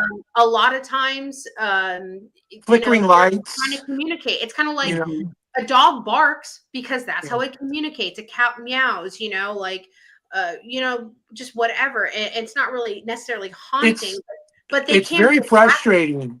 Yeah, Yeah. it's very frustrating on the other side for a lot of them because as a psychic, we're getting those little snippets of information from them. But it's very frustrating. And think about it: you're a baby, and you can't explain to your mom that you have a stomach ache, and you're crying and you're crying. And so the only way that the mom knows is she just does different things. For a psychic, we're being given little snippets, like I said, of information. But for people that are not psychic, that are still in tune with the area around them, basically the spirit draws energy from the lights, or batteries. That's the flickering of the lights, and then they're able to tip over a glass or move a brush or something to let you know they're there. It's a form of communication, and that's what it basically is. It sometimes there's a negative thing there that needs to make themselves known, but for the most part, it's your grandmother, for God's sakes, So that when would wants you to consider it tell you. no? Like when No, would it's really not. I mean, I don't. The word haunting is something I don't use a lot in my vocabulary. Yeah. For me, it's like it's residual energy that's only there for a short time. right? Yeah. I agree 100%. I agree with Michael. I mean, honestly, like it's the same thing. That's why the first thing I touched on is I don't really like, to someone that isn't like Michael and I, it is considered scary, and then they use the term haunting. But like for me, if a spirit just came up to me and like threw this hand sanitizer at me and be like, all right, what do you want to talk about? Because that was rude. Like, let's just talk about it. Like Right. they But see, can't. you guys are able to understand that, but for the average Right. person like me, Right. we Right. can't. That's We have to, like, that's you know, understandable. I have to use But in tools. order to do that, Joy, in order to communicate, you have to speak. So you speak your words the way you're speaking to us, and you would say, Yeah. I know you're here. I can feel you. I don't know who you are. Can you give me a sign to let me know that you're my grandmother? And then a wooden spoon will come out of the drawer and beat you with it. You be with it, yeah. So Get smacked in the face with it. that's right. You'll know exactly who it is. I tell people all the time, like if they feel like there's something around, like if they're comfortable with it, I always tell people if you're comfortable having them there, just say like, as long as they're here for good intention, or that, they're friendly, ask them not, put your boundaries, ask them not to touch you, ask them not to scare you, just put up that healthy boundary. Like, you can stay, just whatever they're comfortable with, but like spirits they can be attracted to anybody or for any sort of reason that they really want to. They decide, we don't, they decide where they want to be or where they don't want to be. But a lot of times things aren't really haunting. It's just that's all they trying can to do. get your attention. But do you think there and are times where it could be a haunting? Right. Yes. Those are what I consider negative energies that are just residual, just sitting there. And then people will move into the house. They'll start moving the furniture around, breaking down the walls, and that creates a haunting because the energy that's there, the spirit's there, is kind of pissed off, So, but yeah, that's why, like a moth to the flame, a lot of spirit energy is connected to children or dogs or cats or whatever, because they see them or they sense them at a young age, and then the magic goes away, so to speak, as they get older. But as a young age, they're still able to sense. And so it's like my child sees spirits, or, my dog is always looking at the wall. But that only lasts for a short time, because as the kid grows up, it goes away, or they become strange people like Vanessa and I. So, Do you feel like if somebody was to have activity and they acknowledge them, when they keep feeding into it, do they like staying around? Will they keep because they acknowledge, they now know you recognize they're there, so they're like, hey, I could talk to this person somehow, some way. Not like you guys. Unfortunately, I don't know. In Vanessa's case, she may say the same thing I do, but you feed into both sides. It's energy, So if right? it's dark, but if it's dark energy, you're feeding into the dark energy. And if it's light energy, it's like it's helpful. But if it's your grandmother, it's not necessarily dark energy, unless she was mean in real life. But as darker energy, people will say to me, well, it always seems to be coming back. It keeps coming back. And I'm like, because you're not letting it go. You're feeding into Sometimes it. they hold it there, and they don't mean to. It just happens because it's like that little bit of exchange that doesn't get turned off, and it just happens. And then sometimes too, like Michael was saying, like even when it's the dark, people can unbeknownst to themselves, they're feeding into it. Right. And honestly, it really is a case by case basis. But I would say 9 times out of 10, any activity I think activity is a better word to say personally, any activity that someone is experiencing, isn't necessarily negative. It's just scary to majority of the population. Yeah, someone like me and Michael would be like, okay, hey, what's up? like if you're not investigating, and if you're not into the paranormal kind of type stuff, I have a question for the three of you, not Vanessa, but the three of you. We've been talking. Obviously, I know that, but you guys haven't said much. I hope we're not messing you guys up, but if you guys have questions, taking over the goddamn show, damn it! No, no. So this is what I want you guys connect. I want people. No, I know, but I wanted to make sure this is your show, and I know, but this is your show. I wanted this to be your thing, and if you guys have questions, has valid questions that might apply to somebody else who comes on the show later. I just wanted to make sure their ability and trying to connect. So this is Michael. good. So I think, like, as far as for me, I don't want to speak for Joy, and I don't want to speak for Jenny. Don't speak for me. Yes, you do. Go ahead, Mono. So obviously, we're a couple that are paranormal investigators, but Jenny has started to develop more sensitivity. Yeah. And I have some things here and there, but she has a lot more things that she's developing and things like that, things that I don't understand, because it's not like, hey, you want to be a paranormal investigator? Well, here's a handbook for you to learn like everything you got to do. No, it's kind of like we learn on the fly and absolutely. I think I think that's right, but I don't think it's a coincidence that Jenny is turning more sensitive. It's kind of like not necessarily becoming a psychic, but being more of a sensitive individual. So you do have some abilities. Yours may not go as far as Vanessa's or myself, but it still would be part of that realm. And so for you, that curiosity drives you forward. So you're not just saying, oh, well, I know it's, whatever, and just move on through your day. That's what most people do. They say, oh, that was weird. The phone rang and I knew it was going to ring. And then, oh, can you please pass me the piece of pizza, please? They disregard it. You're not doing that. You're paying attention to what's going on. Yeah, and that's 80% of what a psychic does. They're paying attention to their surroundings. But I was going to say, it's not that to me, and my personal opinion, it's not that you're developing sensitivity. You're just slowly starting to unlock the door. That's what I was going to get at. Yeah, that's all exactly you're doing is slowly opening up the door. But once I feel like, and maybe you might relate to this, like Mondo was saying, there is no handbook to become a psychic medium. Even for me, like I felt like I was just kind of thrown in the deep end, and you learn as you went. You started, I would notice coincidences and things that made sense and stuff like that. That's why even for me, I've been doing this for 5 years. And I'm sitting here and everything Michael's saying, I'm like, oh my God, someone else thinks the same thing. Like I'm sure Mondo pointed out my face when I was sitting there going, oh my God, I'm not crazy, But also, once again, I want other people out there to understand this. Some people are meant to do this, and some people, if they force it, meaning some people are really good. They're tech savvy on the computer. I couldn't even tell you where the letter A was. Okay. The other people basically are really good on here though without help. Yeah, I know, right? Some people are really good on the guitar. They're good at music. They're naturals. For myself, I didn't necessarily grow up like I didn't grow up or saying, oh, I want to grow up to be a psychic. It's just it came to me because I feel it was my natural ability. Whereas other people, they know they have a little bit of it and they work at it because they know it's something they can do. Okay, so it's part of who they are. But for some people, it's like a natural vibe. Like I said, somebody has a good ear for music and they're just really good on the guitar naturally, and other people, they have to work at it. It's like that with any field. And so with psychic ability, remember, people out there that are trying to do what we're doing, don't get frustrated, be patient, because this is not something you learn overnight.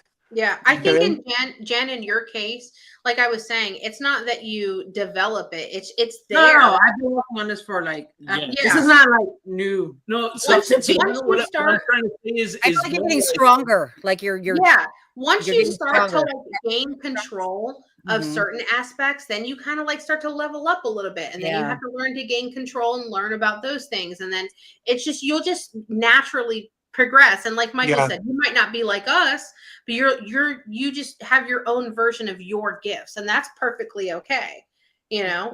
And Yeah. it's just Work her it's way cool. up because she is gifted more than a Right. Right. Yeah.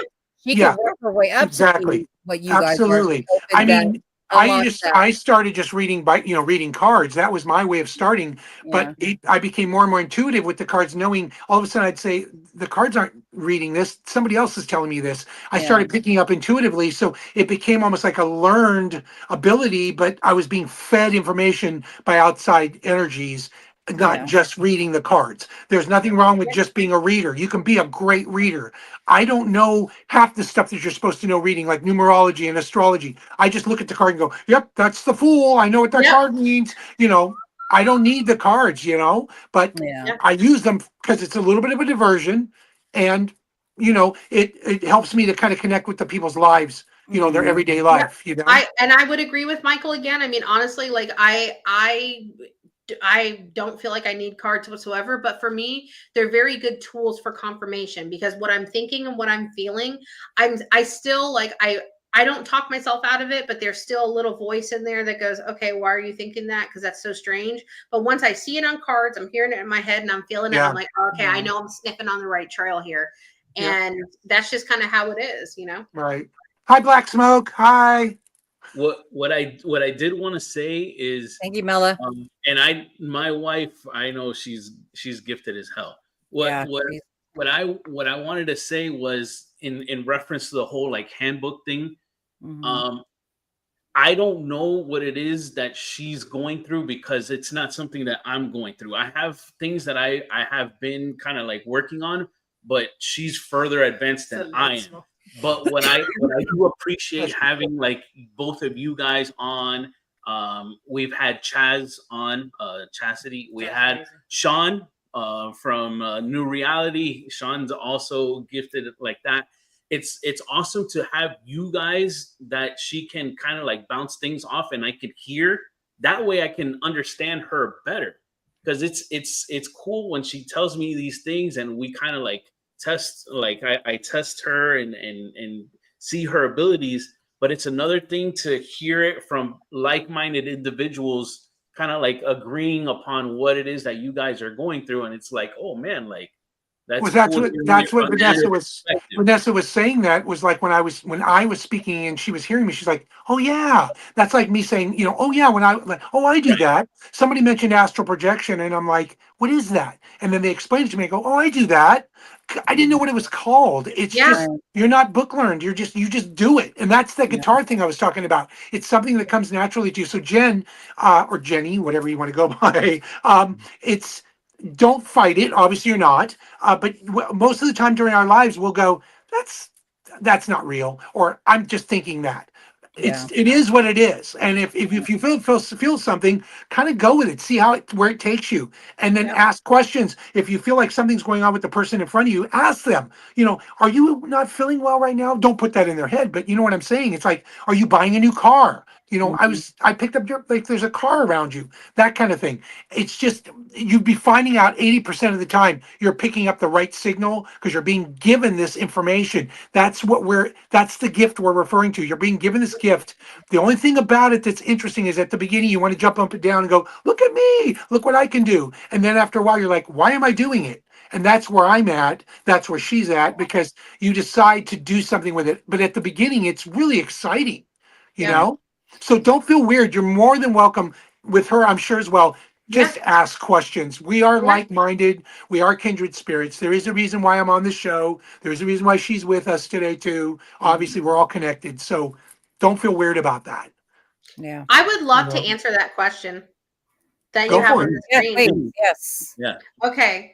So when I do readings for people, a lot of times, and I'll tell them things like, for an example, I had to tell, before he was a friend of mine and I actually could read for him, I had to tell him that he's going to find another sibling. And he's like, no, there's no way. There's no way. And I'm like, listen, girl, you're going to have another sibling out there. They're there. 6 months later, guess who has a new sibling? Just like stuff like that. Sometimes it's like something that we know that we're just going to get out. And if it doesn't resonate with the person you're reading for right then and there, I just have this comfortable feeling knowing that when it's time for it to make sense to them, it will, because I've gotten so many emails back, so many messages on social media. They're like, oh my God, like a year later, 2 months later, 2 weeks later, 2 years later, because I don't know the timeline of it. I'm just playing the telephone that gives the information. So there's a lot of times where they'll come back to me all the time. And it's gotten to the point where it happens so often when it's something that doesn't resonate with them. I just tell them like, hey, listen, let's just sit and chill on it. I'm just passing the message to you. Just kind of remember it and have it in the back of your head, but Right. you'll come back to this conversation. And yeah, affirmation, you know, them contacting you afterwards, like a year later or whatever it is wonderful. You know, the confirmation that you said, hey, I told them that, and it came true. It's not like you're patting yourself on the back, but you're like, it helps to reinforce you to know that you're not crazy, that you didn't just make this up. I've told people just like you multiple times, things that were just completely crazy and off the wall, and they'll call me a year later and go, hey, guess what? And they'll tell me, and I'll go, that's so cool. And then I hang up the phone. I'm like, that's so cool. I don't say to them, see, I told you. It's more like I get off the phone, I go, yes, you know, that's so awesome. The same way. But my point is, I feel, and this is what I wanted to tell you about this, I feel like you and I, and whoever's out there, float the universe. So we float and we're able to pick things up, kind of bits and pieces from the out there. And sometimes there's no timeline. So it's kind of like we're just picking up bits of information randomly, but we know it pertains to the person in front of us, but we can't tell them when. Yeah, it's like we don't know where it fits. Right. We know it fits with that person. We just don't know where in their timeline that it fits. So that's why I always tell them, like, you know, that's okay if it doesn't make sense now, because it's not supposed to make sense now. But when it does, you'll know and you'll remember that moment. And I agree with Michael. Like, I'm never the psychic medium that says, haha, I told you so, because I just think that it's so like gross. Right. But like, for me, like when they email me or when they message me and I read that, I'm like, oh yes. But then I'm also happy for them, because of course, it fills a gap for them too.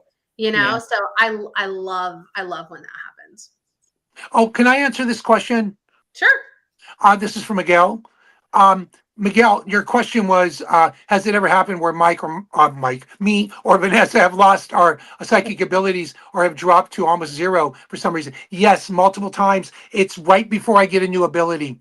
It's very strange for me. This is how it's worked for me. I don't know about Vanessa, but I'll lose an ability. I'll lose everything. And I'll go, oh, I must have done something wrong. The magic went away, or it's something along those lines. And then a week later, I'm talking to animals. Okay, it's a new ability. It's like all of a sudden, I'm like, where did that come from? And then everything comes back. And I swear to God. So we were just talking about all this shit. I know. Before we even talked to you guys. I know. Well, we manifested it. So my point is, yes, to answer your question, Miguel, for me, I don't know about Vanessa, but for me, it goes away and comes back when I need it. The universe takes it away from me to give my psychic mind a break, almost like, you know, chill out. And then it comes back with a new ability. Yeah. You know, I don't know if you know this, but being a psychic is not being a medium. A psychic connects the energy in the area, and a medium connects with the other side. And so a lot of people don't understand that a psychic medium goes together, but generally not always. It's one or the other, and sometimes it's just one. So for me, it's multiple abilities based on what the universe is wanting to give me. Wait, so can you connect to animals now, Michael? I only connect to spirit animals right now, and I'm learning to talk to living, because a lot of times I want to be a pet psychic as well, and I think it'd be really cool. Like, you can walk in the house and they'll say, well, my dog's depressed or my cat's got an issue, and you can speak to them and find out why. Also, I can go in the house and say, where do they keep their money? No, I'm kidding. I don't do that. Where's the valuables? Yes. So yes, that's another ability that I'm hoping I get, but I have about 6 right now, and I'm hoping to get more, because every one of these abilities is, for me, I'm a God person, so I feel like it's sent from God. I feel like I'm blessed and I'm gifted. I don't preach. It's just where I feel my gift comes from, and that's how I use it. I do believe in abusing a gift. It can cost you your gift. So Yep. I'm very careful and very responsible. That's the death thing we were talking about. I never predict that. I try not to. Can you see death? Yes, but you wouldn't walk up and say, "You're going to die tomorrow. Can I have your wallet?" Right. You know, Right. that kind of thing. So, Why not? I you know, always, it's you're funny. being responsible. I think I mentioned this Really before on live and stuff like that. I always tell them it's kind of like the Marvel thing, with great power comes great responsibility. And I agree with Michael again, 100%. You know what? Let's name the show I Agree with Michael, because I feel like I've said that like a dozen times. Changing the But title. like, that's how I feel. Like, I'm someone who is who believes in God and stuff. And if other people don't, that's cool. I don't care. Right. You know, each your own. But Yeah. like, to me, I feel like if God created me, he created me to be able to do this. And the Bible does mention like truth seers and stuff like that. And I so respect and appreciate and feel so blessed to be able to do what I can do. It is a job that is very physically and mentally and emotionally draining sometimes. A lot of times when you're in our position, a lot of people that come through that want, or that are clients, I don't want to call them clients, but people that we're reading for, they're not in the best of spirits. They're grieving, they're hurting, they want to connect with someone. And when I tell you that we feel that pain and that grief, and it's hard, and it's a very hard job, but I feel like you have to be able to handle it and you have to be able to do it. And I agree with Michael 1,000,000% that I respect and appreciate, and I feel so blessed to be able to do what I can do.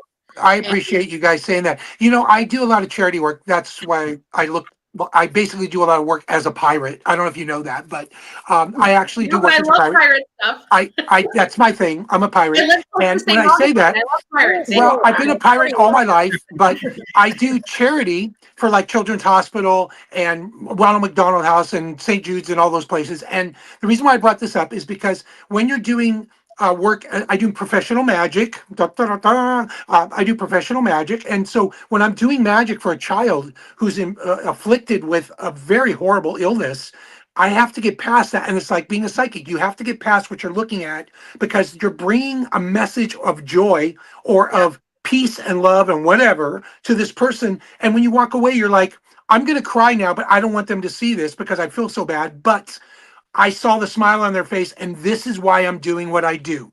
This is my passion for a reason. And that's why what we're doing, I told you at the very beginning of this, I don't allow it to, absorb, but I do know it exists. That energy out there is very sad and depressed. Yeah. And I don't allow it to get to me because I have a job to do. I have something that I have to give to that person before I leave for that day. And that's why I do this.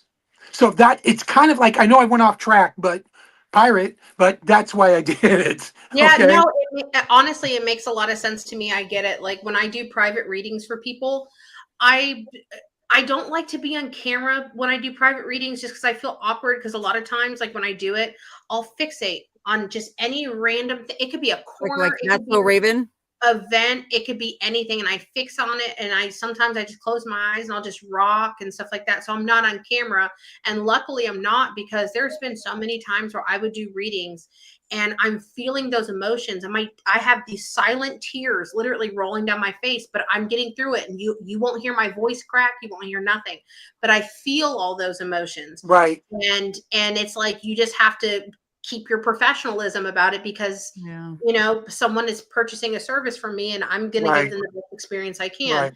That's exactly what I'm talking about. But with the kids, with the kids, they're completely innocent. They have there's no money involved. It's all strictly charity work, and it's just the most wonderful thing. It's what I do. It's how I'm paying forward without being a professionally paid psychic. This is my way of paying forward to giving that emotion away. So my life is filled with a lot of different emotions. I cry over everything. I can watch an episode on TV, I'm in tears, but I can't do that in my professional life because I'm there to convey a message to them. Yeah, I tell people that I just hold it in like a winner until I can let it out, and that's just kind of like what you have to do. You have to just you have to put that like brave face on.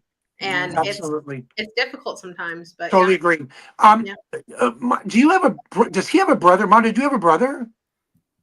I have a half brother.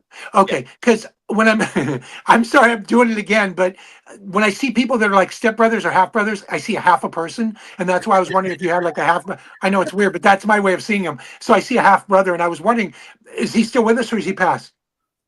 No, that's what I'm kind of worried about. He's in California. Okay, the reason I'm asking that question is because I'm feeling like a lot of hard time breathing, and I was wondering what that was, and I didn't know how old he was, but I was feeling like a respiratory issue, and I didn't know what that was. So maybe. So my question to you is, have you been able to contact him since it started? My father actually just called like 10 minutes ago. Okay, because this is something that's been weighing on me for the last few minutes, and I wanted to know why this half person keeps coming through going, tell him I'm okay. He's in California right now, my half brother. He's filming a show with Owen Wilson. Okay. That's all I know. So I know he's in California right now. Okay. You don't know what part? You don't know if he's in LA or I don't know. No. Okay. Yeah, I just feel like there's something going on with him respiratory wise, and I don't know if it has anything to do with the smoke, but be high altitude. It could be, the smoke. It could be. Yeah, I don't know. I'm not given that much information. I just know I'm feeling like I can't breathe very well. No, for Mondo. I mean, depending. Yeah. That may just be because I'm fat, but that has nothing to do with it. No, don't even go there. You're not fat. Stop it. I met you in person. Oh. I'm losing weight. I'll be a skinny pirate pretty soon. So So I love what I do. I love what I do. I love meeting people. It's just like, it's wonderful. And this experience today for me is invaluable. It's it's priceless because it allows me once again to know there's people out there that are like me, not just people that are exactly like me, psychics, but also people like yourselves that have been so wonderful to share us, so to speak, because I think a lot of people are not knowing. It's a very I hate to say it, but it's a very ignorant field, and that's the reason why witches were burned, and that's the reason why people get ridiculed, and because people don't understand, just because you're connected with herbs and oils and things that have to be grown in the earth, Native American, Celtic, whatever. You're there to help. These people dedicate their lives like nurses do to helping people, and so for me, this was my way of helping. And I really, really appreciate this media to do this. It's amazing. Yeah. Do you have any advice to anybody that is kind of has thinks they have an ability, but they don't really know? Like, what would you go ahead, Vanessa? Somebody? Go ahead and answer that because I'm not going to. No, I'm kidding. Go ahead and answer it. I would say the best thing you can do, and this is something that even me doing this 5-6 years now, I think we're all not all of us, but for the most part, we're all rational, cynical adults, and we tend to talk ourselves out of things. Whatever that random thought, color you're thinking, weird food you're thinking, whatever that random thought it is, blurt it out, and don't just blurt it out, follow it. Follow that thought, follow that feeling, take it as far as you can, because that's the only way that you're going to gain knowledge and experience. Because like Michael was saying earlier, and like I was saying earlier, we tend to talk ourselves out of those things. And even for me, second guess. Even for me, there's sometimes that even I do it, and where I'm like, shit, I should have said that a minute ago, and I didn't. I think with my following, I've kind of learned, or I've kind of earned that, they understand because I do that all the time, so even for me. But I would say if someone is beginning that, but the other thing that I think, and I agree with Michael with this one again too, the other thing that you should do before you ever try to develop any skills is learn how to protect yourself. Yeah, very important. Very important. It doesn't happen overnight. Right. And once you lift that veil, it's lifted for any and everything to come through. And there's a lot of things that are not of this earth, and they're not in your best favor. Nope, they're not in your best favor. And just real quickly, I want to answer a question for Black Smoke in a second, but just want to address this as well, and that is, just remember, just because you're sensitive or because you're intuitive does not mean you're a psychic. Okay. It just or a medium, because medium is another responsibility of bringing people through and being their mouthpiece, because they can't speak to people that are living. So that's another responsibility. But just, you're sensitive and you're aware that things are going on around you, which also is helpful, but it doesn't mean that you need to, go ahead and hang out your shingle and go get a business card that says professional psychic. It just means that you're very connected. So if you're doing a job or doing something like Jenny's doing, where they're doing investigations, it's extremely helpful. Okay, Yeah. being part of a team, because Yeah. now you're sensitive to the energy in the room. You may not be able to figure out what it is exactly, but you know it's there. Okay. It's good to have a Jenny, Michael, and a Vanessa on your team if you go investigate. Yeah, definitely get connected with a team. Absolutely. For sure, yeah. One thing I'm going to address this thing with Black Smoke. She wanted to know, or they wanted to know, what this thing was. I mentioned at the very beginning of this about being a chameleon, being a Gemini. We're known as multifaceted or multi-faced people. We can go into situations in a room that has people that are of a lot of different vocations, like 20 different types of jobs. And for some reason, we're able to carry a conversation with every single one of those people, even if we don't know about that particular subject. We blend in with people, but we can't stand to be Like a part of chameleon that. changes So colors. we're Yeah, like, okay. we're like part of the group, but we want to be outside the group. So Right. you grow your beard to look like this, and you wear an earring, and you are real weird like me, and that's not being part of the group. So I refuse to be ignored. Okay, but I want to be with people because I love talking with all different sorts of people. Yeah. So being a chameleon, I guess it's just blending and just enjoying humanity. It's just kind of like you can wear, like, even for me, like I was saying earlier, it's like I never meet a stranger. I can find something similarity, common, there's always something that like I share an experience or something with someone, and it's like they're not a stranger. But also, I don't know if it's maybe because I am the way that I am being a psychic medium, or just being a Gemini thing, or a combination of both. It's like strangers will just, they gravitate towards me, and they feel so comfortable telling me anything and everything. I am everybody's confidant, whether I know them or don't know them. I tend to be everybody's confidant. Yeah, you're the world's bartender. There's no doubt about it. Oh yeah. You feel the same way, Jen? Do people gravitate? Yeah, all the time. I get people tell me Oh, to yeah. go. Yeah. I get people in drive-through. Like I pick Well, up. that's because you're pretty. Come on. Oh, it's always been like that. It's No, funny but to me. seriously, it's a moth to the flame. It's a moth. really- It's a moth. Exactly what I say. A moth to the flame. Absolutely, every time they gravitate towards you because they feel that energy. They know you're friendly, you're open, you're not going to make fun of them. You kind of like make them feel better. You enable them. If they come up to you and go, "I'm an underwater basket weaver," you're like, "Oh my God, I've always wanted to be an underwater basket weaver." Do it, and You I'll know? talk. We'll have a conversation, and they'll be like, "So can you tell me like where the peas are at?" I'm like, "Over here. I'll even take you out." Yeah, people think I work at stores all the time. I'm wearing like something like this, and I don't work at Target. I'm not wearing a red shirt, but That's I funny. do know where the towels are, so I'll tell you. It's just it's so weird, That is very weird. Trust me. Really quick, back to your pirate days. Chidi wanted to know: are you a seafarer pirate? I have no idea what that is. I don't know if she's referring to, do I actually go on the ocean on boats? Absolutely. On ships, yes. Oh, yeah. If she's talking about an actual group, like a guild called Seafair, no, I belong to 4 or 5 other organizations that are all pirate. Where I live, actually, the Crimson Pirates, which there's probably over 100,000 of us across the world now. Crimson Pirate Group and Privateers. That's one group I belong to. And the salty, what was it? Salty Dogs or something like that. There's so many of them. Brethren of the Coast. I belong to. I've been doing that for almost as long as I've been alive. You go on a boat? Like you really go on like Yeah, we go on ships. We have been on ships. We've raided areas like Catalina Island and with 300 pirates coming on to the shoreline, and we go into harbors and stuff, and just and then we just meet up for different groups, and we have pirate events and stuff. Yeah, it's just incredible. But most of them, I will tell you, most of them are very connected with charities and groups like that because the kids absolutely gravitate towards the pirates. And it's just so much fun. You know what? Honestly, I didn't know about all the pirate stuff, but you know what it kind of sounds like? I grew up around and where I live in North Florida, there's a lot of biker clubs here. And a lot of times people see the bikers and they think that they're like scary and all that kind of stuff. They are the most charitable, nicest people. They do not mess with kids. Like they will protect children. They do a lot of charity rides for kids.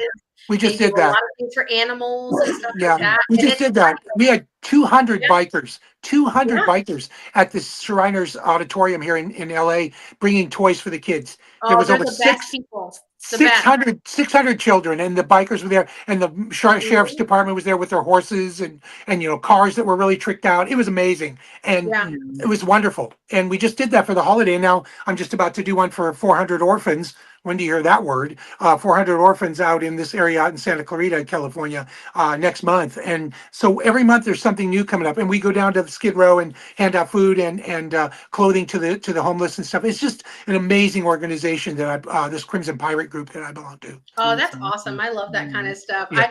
I always think it's so cool when you see these organizations and groups of people, and you would think like, oh, they're just pirates. They just want to drink and party, or they're just, it's a biker club. They're dangerous, and it's well, like, no, we do want to drink and party, but there's a time. There's a time for that.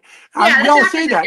There is a time for that. When we're working charity events, absolutely not. It's strictly, we do that when we do our own events, our own pirate events. But when it comes to charities, no, never. And so we're very connected with the whole, like I said, Ronald McDonald House and St. Jude's and all that. It's amazing, and it's so rewarding. And like I said, I won't say any more about it, but you get where I'm going with that. And so I spend my life, half of my life doing that and half of my life doing this. And so this is what I enjoy. This is my passion. I'm in my late 60s and I really enjoy it. Love it. I love it. I appreciate it. Well, we are coming up past the hour and a half. Happy birthday, Trevor. I see in the comments. I can't type. Happy birthday, Trevor. Happy birthday. Wrong with my stupid thing. But I want to thank you both so much for coming on. It was awesome having you guys on. Vanessa, I'm glad you got somebody to talk to and ask your questions. Yes. Oh my God. Hopefully somebody that maybe rewatches this later will see it, and maybe you have asked the questions. And Michael, thank you so much for being willing to. I know a blabbermouth. I totally get it. No, I love the blabberness. You keep blabbering. I don't like quiet. Okay. I've been doing this a long time, and I'm hoping that, like I told you, I don't know everything, but what I want to get across is that my experience is to help people out that are just starting out. They're asking the questions that are just basic questions, and even getting those answered are very important to move forward, the next stepping stone to move them into the future. Because I know everybody that, our OGs that watch our show love when you're on. So thank you for coming back on for what, round 3? Yeah. 4 or 3? Jess I don't know. From the comments said she said, as someone who stayed at the Ronald McDonald House, thank you, Michael. Yeah, I see that. You're very welcome, Jess, whoever that is, but you're very welcome. It's an amazing organization. They don't charge the families to stay there, and they take care of their kids, and it's just really cool. Yeah, it's beautiful. And I'm glad, Vanessa, thank you for coming back for round 2. Thank you. Thank you for having me. I'm so glad. Michael, listen, you made both of you are on Facebook. He likes Facebook more than Instagram, right? You use Facebook more than Instagram? I do both. Yeah, I do both. I'm on Scallywags, which is my company. I build pirates. Believe it or not, I actually build statues of pirates, and I sew their clothing and I sell them. But Scallywags is my way you can get a hold of me if you want, or you can go on Facebook just under my name. But yeah, that's awesome. I mean, honestly, like for me, and I'll maybe talk to you about this afterwards. But for me, I feel like I've kind of hit a peak for a while, and I'm able to do so many things, and I just feel like I've just kind of hit a peak with it. And sometimes I wonder, is this the cap? But you know what? I had a magician real quickly. A magician said, "How many card tricks do you know?" And they said, "I know 400 card tricks." And the guy said to them, "How many do you do well?" So my point to you is, do what you do well, and don't worry how many abilities you have or how many things you do. Just keep working at the ones you're doing, and the other ones will just come naturally. Yeah. I don't really think there's a lot of things I can't do though. And I don't mean that in a bragging way. I get it. One of my friends he's an amazing psychic. And he told me, he goes, when I first started, he said, Vanessa, he goes, you are going to be an amazing psychic medium. You have no idea how far you're going to be able to go. He goes, I just know. And he goes, you're going to be he goes, some people at an elementary level, some people at middle school. He said, you're the professor that teaches the class. And I'm like, me? And now that I have all these abilities, I'm like, okay, I do feel like a professor that could teach a class, but what's above that? I want to go above it, but I'm comfortable. You never know. There might be something else that there's a comfort zone. There is a comfort zone. My daughter contacted me and said, I'm doing a Zoom reading with 25 ladies across the world, because I read everywhere, not just here. I read all over the world through FaceTime and whatever. And she's like, I want you to teach a class and then lecture and then do a reading. And I'm like, 25 people on Zoom? I said, I can talk to them, but I can't do a reading. Well, I was wrong. Apparently, my comfort zone extended, and I took a chance, and it was so successful. So my point to you is, I didn't expect that, but if somebody's asking you something outside of your comfort zone, go for it. Okay. You know, you never know. Learn. I will definitely work on that. And I know exactly what you're saying, because I don't like to do mediumship live, because once I open that up, I can have 30 people trying to talk to me and I can't decipher who's there for who. Right. But I've done it in smaller groups. I've done a group of like, I think it was 16. And that was, I thought that was going to be a challenge for me. But once I started to do it, I'm like, all right, I'm I had to home. pinpoint it. I had to actually start pinpointing it per person because it was so widely spread on the screen. And then I looked and I go, hey, you're into automobiles, or you're into this. And it started to come to me one by one. But yeah, it's something where you have to concentrate. Real quickly, I did a show for the Discovery Channel. And when I did not know it was going to be the camera, like the regular television camera. And I went on air, and all of a sudden she's like, this is Michael Hanna. And all of a sudden the guy shoves a camera in my face, and I'm like, oh my God, I didn't expect that. And I went, okay, don't concentrate on the camera, concentrate on what's going on around you. So you have to kind of just focus, funnel, you know? Yeah, I know exactly what you mean. So anyways, so I don't want to take up any more time. Obviously I can talk till I'm dead, but you know, and then I'll be speaking with Vanessa after that. So yeah, we'll still talk. Well, there you go. Now you guys are best friends. Yeah. Yeah. Best friends forever. Well, thank you both very much for coming. You're so welcome. It's been amazing, just like every other time that you've been with us. You guys, thank you again for check on your brother. Check on your brother. Find out if you can get a hold of him. Just find out what's going on. You know, my father actually just called me. He called him. He's good. So thank God. And thank you everybody in the chat for coming. Michael, appreciate it. Yeah, absolutely. Vanessa, welcome to the repeat club. So thank you very much for being a member with us. The subscription. The chat board, thank you very much, everybody. You guys have thank you, Vanessa. I really appreciate it. It was really wonderful meeting you, and hopefully we'll be in touch after this. Yes, thank you so much for answering my questions too, because I've never talked to another medium before. Completely my pleasure. Yes. And you know what, you guys are our first guests for the first guest of the year. So that's right. I forgot about that. And the last one, obviously, she'll ever have us on, but that's okay. No, just she's not giving it a thumbs up to you guys. No, I'm laughing at Mella's comment. I got so much to talk to you about. We'll talk. Yeah, we will have to do this again sometime soon. Yeah. Everybody, please, if you like the show, please remember to give us a thumbs up on the way out. Cindy. And if you want to continue getting spooked, go ahead and hit that notification button. That way you know every time that we come on. And tune in next week. We'll have some more guests for you. Oh, you want to tell them who it is, Joy? Oh yeah, so next week I thought it would be fun to bring our son Johnny. If you watch our videos, you know how much fun he is. About some of his experience and stuff. I want to put a little clip together. I believe that he might be sensitive to energy, like he's able to pick up things at places because he gets very like he's not into the paranormal. I'm gonna tell you right now, he's not. So when I take him places, he can pick up and he gets like kind of not spooked, but like spooked, you know what I mean? Like he really feels it. So I think it'd be fun to bring him on so you guys can meet him in person. He's fun. I love him. He's a little nervous. He thinks he's going to be boring, but I'm sure we'll be able to make it fun for him. So he's the best. I'm the opposite. I thought I was going to be obnoxious because I talk so much. So you know what? Yeah. So you will be another JJ Paranormal crew. So we have to do something. You and I, Joy. We have to go do something with Joey. Gotta figure out where to go and when to go. Yes. And you know what? I live in North Florida, so if you guys ever want to investigate and stuff like that, like, listen, there is a lot of really, really, really good investigational stuff. You know, I'll tell you too, I don't live too far from St. Augustine, right? St. Augustine is the oldest city. Oh my goodness. Yes, we do a big pirate event there. Oh yeah, there's a lot of pirate stuff there. And I'll tell you what, one place that I get inundated with stuff, if you go in the old fort, there's these big hills and stuff there. They're not hills, those are mass graves. That Oh city's man. that city's burned down so many times, has so much history. You want to talk about like paranormal stuff? St. Augustine is the place, and it's beautiful. It's so beautiful there. Oh yeah. Yeah. Yeah. Yeah. Amazing. One day we'll be able to meet in the middle with everybody and do one big ass. That'd be great. Hey, Tennessee, what is it? No, Gettysburg is pretty big, right? Oh, I've always We can wanted all to go to meet there at Gettysburg. There's I've just always Where? wanted Oh, to go. Gettysburg. Oh, Gettysburg. Yeah. Oh, that's the area I'm kind of from, in Pennsylvania. So, yeah, there's a lot of activity there. Oh yeah. Yeah. Yeah. I want to go to Penhurst. That's big enough for all of us. So let's go there. Yeah.